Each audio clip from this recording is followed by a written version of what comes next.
Welcome back. More than 6,000 people now confirmed dead following two major earthquakes on Monday in Turkey and Syria. More than 8,000 people have been rescued from the debris in Turkey. Hundreds of people still buried under the rubble in Syria. A desperate rescue effort underway in both of those countries as we head towards a second night for many people out in the cold after their homes were destroyed in those major earthquakes. Well, Iran, Iraq and Hezbollah have all sent condolences and offers of help to earthquake victims in Syria.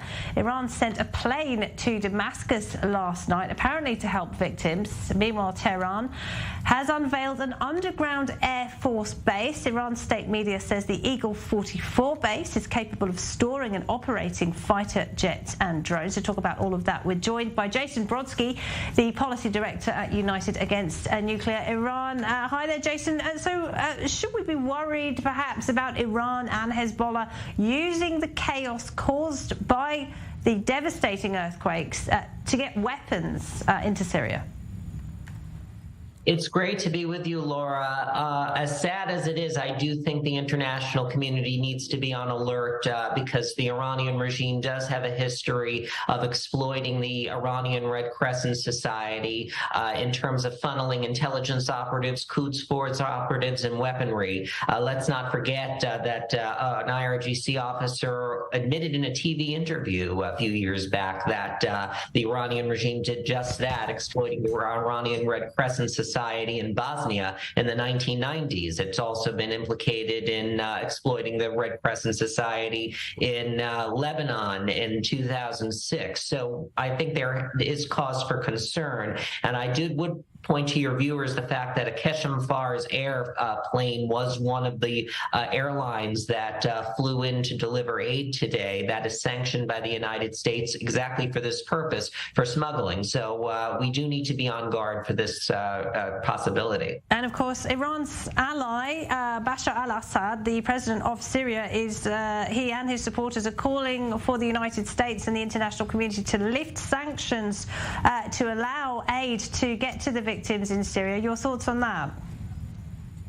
Well, I think that licenses can be granted, and the United States does not sanction humanitarian supplies, so that is already an exception in the U.S. sanctions architecture.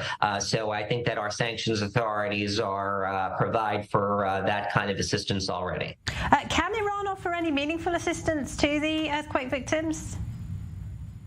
I think Iran can use its Red Crescent Society to do so, but as I stated before, there is a risk there. And also, let's not forget that many Iranians, especially today on social media, have been contrasting the IRGC's and readiness to deploy assistance to Turkey and Syria with the disaster that happened regarding the earthquake in Khoy in West Azerbaijan province in Iran, and how the regime has done a poor job in providing assistance to its own citizens in that affected area. So that is very important to take into account, and there is resentment they're building from Iranians today.